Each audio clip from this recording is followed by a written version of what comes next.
Tantor Audio, a division of Recorded Books, presents Intrepid's Last Case by William Stevenson, narrated by Nigel Patterson. To Maggie and Abdul Marzuka. Deception is an arrangement of light and dark, chiaroscuro. The people must be made to see white where there is black, when this is necessary to the progress of the revolution. From the guidelines for disinformation and deceit as an arm of secret warfare, offered to Lenin by his German communist escort Willy Münzenberg on that famous sealed train carrying Lenin like an incubus into Mother Russia in 1917. The German General Staff provided train and escort from Lenin's Swiss exile to Petrograd, counting on him to spread disaffection among the Russian soldiery at a critical phase in World War I. Little Bill Stevenson, in serious discussions with me concerning wartime operations, always conveyed a sense of unassuming but absolute authority, which was based on moral integrity and an immense experience of the world and its affairs, of man's ambitions and follies, of international politics. He had been through it all as a soldier, an airman, an escaper, setting up his own private intelligence service as the threat of war with Nazi Germany developed. He was covering the whole world with his intelligence, and he knew what to look for. One aspect of his operating technique was absolutely fascinating to me.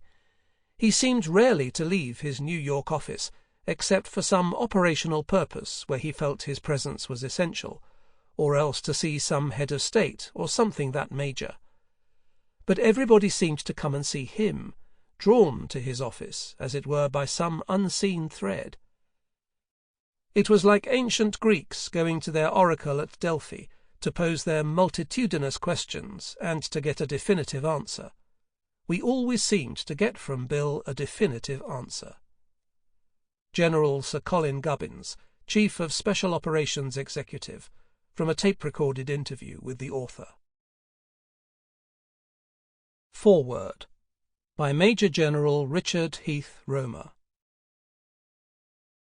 The place, the library of Sir William Stephenson's Bermuda home. The time, just after 11 in the morning, the 24th of April, 1983, 4 decades after the wartime heroics of the man called Intrepid. Intrepid's hooded eyes were bright, filled with intelligence. Would I listen to some tape-recorded notes he'd made that morning for a speech he was going to deliver in September to a gathering of members of the American Office of Strategic Services and others of the intelligence community? Where was the speech to be given? In New York, aboard the dry-docked aircraft carrier the USS Intrepid. Remember, they're just notes, he cautioned. Notes or not, the voice that flowed from the tape recorder was strong and filled with urgency. Intrepid's message was typical of the man, concise and to the point. This was the heart of his warning. The enemy is not only at our door, but inside our house and in practically every room. The West is fortunate to have in the United States the most effective and knowledgeable leaders, standing firmly shoulder to shoulder with their British and Canadian allies. They are aware of the present danger, that Yuri Andropov is now sole dictator of all the Soviet Union. This is the moment that secret intelligence becomes not only the first line of defense, but perhaps the only defense. The issue is quite clear: death or slavery versus life and freedom. Remember important events: Hitler, Pearl Harbor, Hungary, Czechoslovakia, Poland, Afghanistan, and others. And remember, Russian infiltration and disinformation tactics after Stalin were all the work of Andropov.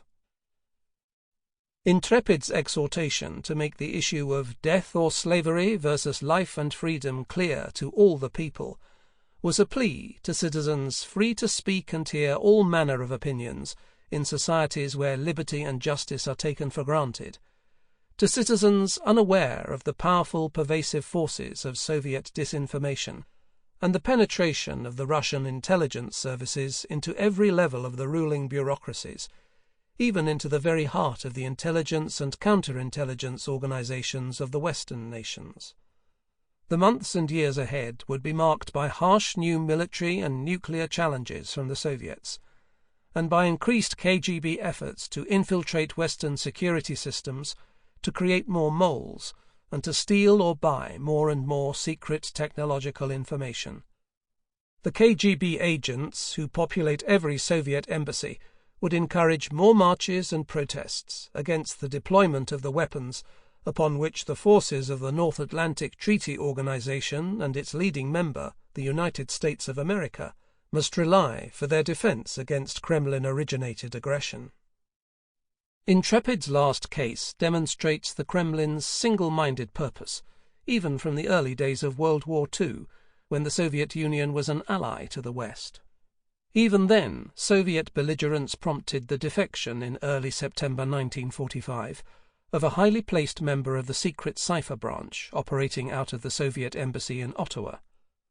The appalling ineptitude of the Canadian government and of its eccentric Prime Minister, Mackenzie King, in handling this defector brought an alarmed William Stevenson to Ottawa to take on the double task of protecting the defector from both the vengeance of his Soviet masters and the incompetence of the Canadians. The man whom Intrepid sought to shield, while at the same time obtaining as much intelligence information from him as possible, was Igor Gouzenko. Igor Gouzenko was Intrepid's last case. Author Bill Stevenson sees the Gouzenko affair, known as the Corby case, and the crucial part Intrepid played in it, as the pivot for a cluster of events from September 1945 to Gouzenko's death in 1982 and beyond. Applying his own deep knowledge and consummate skills as a researcher to the facts provided by Intrepid, he has written an extraordinary chronicle of the widespread strategies employed by the Soviets to undermine every aspect of Western government bureaucracies, from their security services to the reputations of powerful and trusted agents. Such efforts to neutralize enemies of the Soviet Union by sowing seeds of mistrust and discord among members of the intelligence or counterintelligence services were exemplified by the KGB character assassination of Intrepid's wartime right-hand man, Dick Ellis. Shortly before his death in 1975, Ellis had done what I am doing now. He had written the foreword for a book by Bill Stevenson. Colonel Charles Howard Dick Ellis, CMG, CBE, OBE, U.S. Legion of Merit, had been flattered to be invited to write an opening historical note for a book on the life and accomplishments of a man he and countless others admired, the man called Intrepid. Ellis finished his foreword to A Man Called Intrepid by explaining why the existence of Intrepid's New York-based intelligence organization, BSC, British Security Coordination Headquarters, had been made public in 1962. The 1962 escape to the Soviet Union of Kim Philby, the brilliant communist agent who had infiltrated the highest level of the British Secret Service. Ellis wrote, "We knew that Philby took with him the knowledge of BSC's existence, but we also knew that he was not aware of the full and far-reaching purpose of Intrepid's organization. Thus, just enough of the truth was revealed for publication to blunt the effect of any disclosures that Philby or his supporters might reveal. But 10 years later, in 1972, we knew also that the Russians had learned rather more and might use this information to bludgeon our friends and to hurt United States and Canadian relations with Britain. Full disclosure at last was the answer to this threat and to the demands of history. Hence this book." What about this book, Intrepid's last case? Ironically, it grew out of Intrepid's resolve to counter posthumous charges that Ellis was a German Soviet mole, who, among other things, had suppressed parts of Gouzenko's evidence to protect himself and others.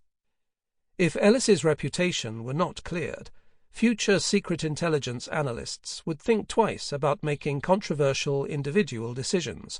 The KGB would have succeeded again. Questions had to be answered. Did Ellis commit gross acts of treachery? Did Ellis help the Russians suppress or distort Gouzenko's disclosures of Russian agents in high places within the Western bureaucracies? Had Ellis confessed, as alleged, to spying for both German Nazis and Russians? As the author says, Stevenson was determined to shake the truth out of the Corby case. He had the contacts, I had the mobility. Through the spring and summer of 1981, we began our own investigation. There was no choice. The results of that investigation had to be presented in such a way that all those interested in the protection of Western democracy against communist subjugation could judge for themselves. To use Ellis's own words, hence this book. As the story unfolded, it became apparent that Sir William's warning speech contained an important truth, unblemished by the passage of time from that distant day when it was spoken by one of the world's greats to another. Finally, I must repeat what my friend Winston Churchill included in his last-minute words of wisdom to me on the evening of the day that he became Prime Minister of Britain and sent me here as his personal representative.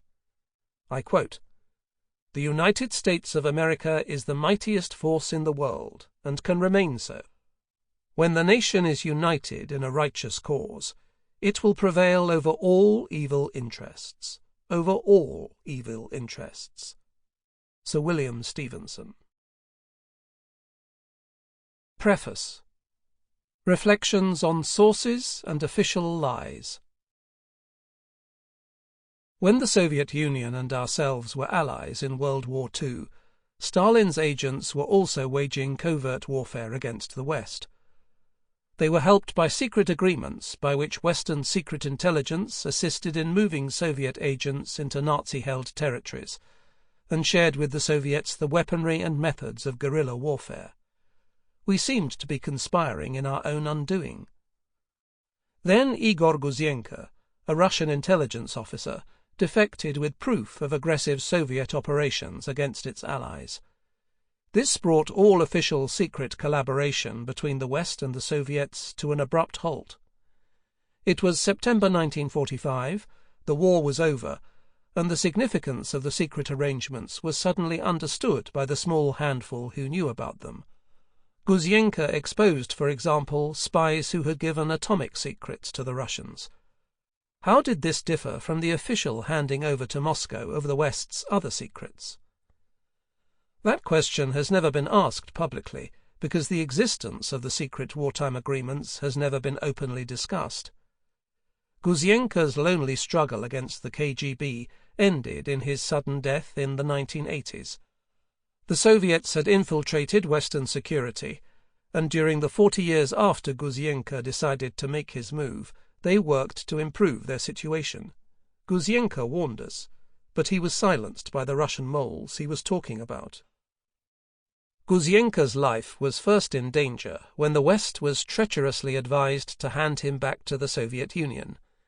He was then saved by Sir William Stephenson, known as Intrepid, who ran British security coordination with headquarters in New York. "If Russia seizes the West's secret services, it controls Western policies," was Gouzenko's simple theme. "If it taps into Western intelligence services, it makes them serve the Kremlin. That's the prime Soviet objective." Now, late in the day, we know he was right. Moscow has been continuously informed of our innermost secrets, from the first atom bomb to the present crop of aerospace weapons, from foreign policies to new satellite defense systems, because the warning was ignored. The Gouzenko case was reopened in the 1980s after new betrayals were uncovered. When the Soviets failed repeatedly in their attempts to liquidate him, they buried him in a fog of lies generated by their increasingly efficient machinery for disinformation. Deceit, it became clear, was more than ever the instrument of Soviet policy. Weapons for the distortion of truth enjoyed a status equal to that of nuclear arms. They could be wielded aggressively under cover of a peaceful posture. Gouzenko was a footnote to A Man Called Intrepid, and in that book I called Gouzenko's case Intrepid's Last. I never intended to write a sequel. Everything regarding Gouzenko was still classified. Secrecy had been used to cover up a conflict that had grown far beyond the dimensions of his early nightmares. Gouzenko's struggle to keep his integrity was that of any individual who believes we cannot remain free and, at the same time, let ourselves be governed by the weapons of secrecy and falsehood. In the Soviet scheme of things, Gouzenko was small potatoes. Still, the KGB, the sword and shield of the state, had to crush him. The state could not suffer even one individual who uttered the blasphemy, "You're lying to me." Soviet justice is mob justice. It condemns a man to death even if he lives outside legal Soviet jurisdiction. Gouzenko had few resources to help him escape, yet what he did possess was formidable. He was in love with his wife Svetlana all his life. She returned that love in full. Their love story illuminates the case. They drew from each other courage enough to inspire an army. No totalitarian regime can tolerate romantic love. As George Orwell noted in 1984, only Big Brother is entitled to such devotion. Love between two people is subversive. The lesson of Gouzenko, as we survive 1984, is that romantic love can prevail. From Svetlana, he drew the reassurance that he was not guilty of deserting Russia because he had challenged the leadership's claim of infallibility. At the end, surrounded by the love of Svetlana and the children they had raised in freedom, he knew he had been right, in spite of all the pain. Gouzenko's story is a journey through today's secret world. Secret reports can be altered secretly by the bureaucrats of secrecy to serve a government's secret needs. Those who guard such secrets have the freedom to tamper with history and to open fire on amateurs reckless enough to cross their terrain in search of the realities. Truth, according to Marxist doctrine, is whatever serves the revolution. Our own strength depends on a decent regard for truth and recognizing that official versions don't always serve it. Trying to separate truth from falsehood, I finally followed the advice of a fellow combat pilot who crashed in the middle of a wartime minefield. Asked how he failed to blow himself up while walking out, he replied, "Any course I took was bound to trigger some hidden landmine. I made an educated guess on where the safe ground lay, and marched straight out with my fingers firmly stuck in my ears." That may not be the recipe for a scholarly work. By the close of this story, one may agree that journalistic objectivity or academic detachment would only lend a spurious gloss to the Gouzenko file. The visible terrain has been navigated with care, in the belief that the booby traps have been avoided. But in the final analysis, it remains a personal journey. Open sources are acknowledged in the text. Many events are described from personal knowledge. It seemed intrusive to project myself into a narrative dealing with matters of such gravity and involving historical figures.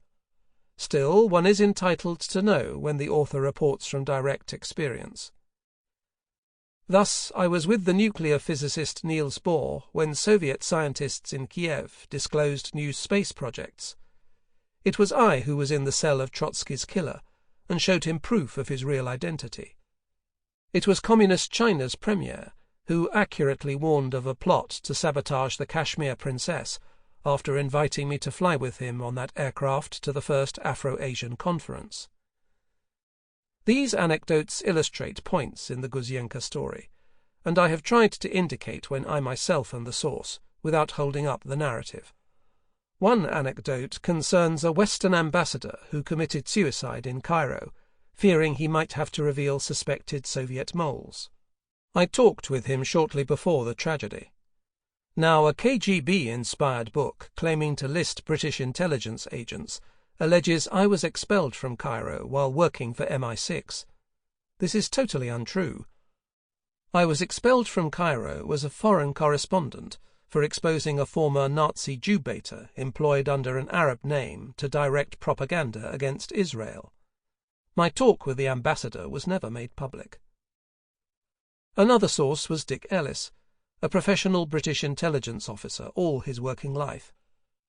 When reports circulated that he was the second Ellis named by Gouzenko as a Soviet mole, and that Ellis had been a Nazi spy too, the case underwent yet another review. This confirmed that Western secrets had been systematically handed over to the Soviets, but not by Ellis. The leaks have continued to the present day, and Ellis is dead. I am indebted to the University of Regina, whose archivists assumed the task of putting BSc papers in order. These will include summaries in the confidential British Security Coordination History, stamped Top Secret. I have drawn from these reports and the previously embargoed BSc file on Gouzenko's case. The Soviets set out to smash the West's own wartime alliance for intelligence coordination after the one-way flow of our intelligence secrets to Moscow was officially stopped. The flow began after Hitler invaded Russia in 1941. Prior to that, the Soviets had put their secret intelligence at Nazi disposal.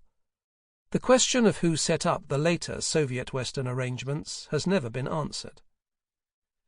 It is my own conclusion that once the Soviets lost their access to these secrets, they set out with the help of useful idiots to break up the systems painfully assembled by Stevenson and General Donovan of OSS. I base this on the unpublished representations these two intelligence chiefs made to the US, Canadian and British governments in a last-ditch attempt to salvage wartime organizations. Bradley F. Smith, in his 1983 history The Shadow Warriors, OSS and the Origins of the CIA, records the newly declassified papers that reveal the secret wartime arrangements with the Soviet Union and how the facts were suppressed. I have quoted from my own conversations with personalities such as the former Canadian Prime Ministers Lester B. Pearson and Louis Saint Laurent. The diaries of another former Canadian Prime Minister, William Lyon Mackenzie King, provide the substance of reconstructed conversations. Unfortunately, some of the diaries are missing, specifically those covering the period after King consulted with Russian intelligence chiefs in London. The fact that he did so, without concealment, at the height of the Gouzenko crisis, and while it was still highly secret, shows that even a Prime Minister saw nothing wrong, during World War II's immediate aftermath, in discussing Soviet spy rings with Soviet spy masters.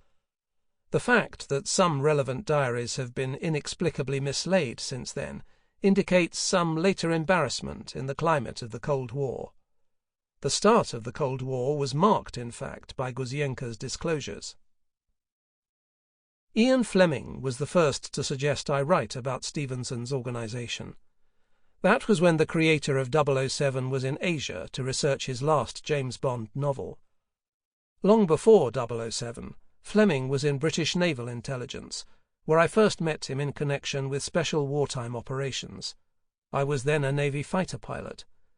Later, as a foreign correspondent, I kept in touch with Stevenson and Fleming, who ran a foreign news service. Fleming always knew the Gouzenko case had a significance beyond its immediate impact. It had exploded the world of espionage as noisily as the atomic bomb with which it seemed primarily concerned. But Fleming lived in the company of those who were bound by common traditions. A traitor in their midst was unthinkable. I don't believe he quite anticipated that Gouzenko's talk of a Russian mole would lead to the discovery of an entire society betrayed. "Nothing is ever what it seems," Fleming wrote, and eventually an unsettlingly different picture of the Gouzenko case emerged. It was like a trick drawing in a nursery book. First you see simple black and white shapes, then the shadows become profiles, and everything is inside out. Such shadows had been burned into the rock at Hiroshima. I wandered through that wasteland after the bombing, before the public understood about radiation death. Suddenly, the shadows of a mother and child appeared before me. Yet neither a mother nor her infant were anywhere to be seen, nor was there light in the sky to cast such shadows. It was absurd. There were these stark silhouettes on the ground, down to the bun of the mother's hair and the child bound to her back, with its tiny head lolling in sleep.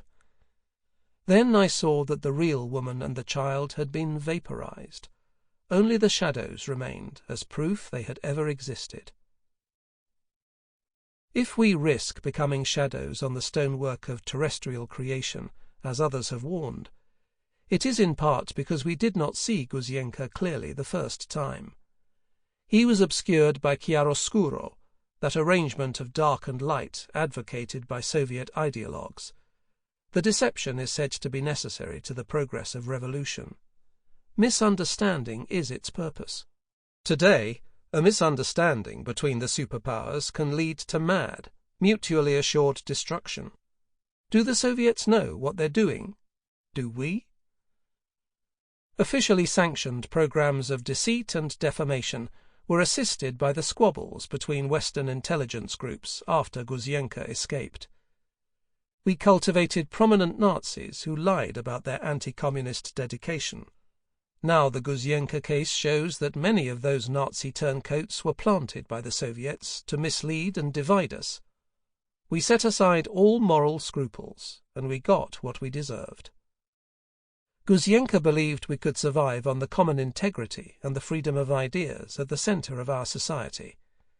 If we surrender any part of these in fighting back, Gouzenko might as well have stayed in Moscow. There, men far more skilled and ruthless in setting aside moral principles would have advanced Gouzenko. His intelligence, stamina, and courage would have taken him far, provided Svetlana had helped him kill his conscience. That, of course, was what neither of them could ever do. William Stevenson, 1983. Blue Marlin, Jamaica, West Indies. A Glossary for Atomic and Spy Wars. New forms of warfare cast a pall over the human race when Hiroshima was atomized and a Russian intelligence officer exposed Soviet atomic espionage. The growth of nuclear weapons is only too familiar, whereas the public learns little about advances in spy warfare. We glimpse the underground conflict when, say, a defector is killed by a poison-tipped KGB umbrella. The nuclear-tipped missile, however, is the better advertised threat. We know that a contemporary nuclear war would differ radically from the Japanese experience, and we know how it would differ. Atomic scientists share knowledge in order to progress, chronicling their work as part of their scientific discipline. By contrast, spy wars employ specialists in the art of concealment. Their discipline requires the destruction or distortion of records. Each type of conflict has its own jargon. This brief glossary is a reminder that secret warfare hides its specialties in acronyms, except in the matter of terror. Our civilization has come under sustained terrorist attack, using all the secret warfare weapons from deception to torture. It has forced the victims, people of the Jewish faith, to name one of Israel's unending wars the war against terror. There is no acronym for terror. No attempt is made here to list the many front organizations practicing this method of assault against the West. For the sake of simplicity, the secret intelligence agencies are generally mentioned under the groupings in use at the time of writing. The Russian intelligence services, designated RIS, cover the KGB, Committee for State Security, and the GRU of the Soviet Ministry of Defense. This story begins when the KGB was known as the NKVD. To clear up the vexing question of the KGB's many predecessors, remember the original need was to control the Soviet Union's people with a secret police, first Cheka, then OGPU, then NKVD. There has always been conflict between Chekists, which is what KGB personnel are again officially called, and the GRU, dating from long ago when the KGB's predecessors tried to monopolize foreign activities. To keep both in line, the Soviet Union's Communist Party Central Committee has an international department to coordinate operations. During and shortly after the Second World War, the Soviet Union's Smersh operated against Stalin's enemies. Smersh derived from an acronym of Smert Spionam, death to spies. This has become absorbed into a larger KGB department dealing with Mokre Dela, wet affairs, sometimes involving assassination abroad. Action at home or abroad is symbolized by the KGB's device as the sword and shield of the party. The sword imposes the will of the party oligarchy, and the shield protects the party leaders. The KGB is known within. Sample complete. Ready to continue?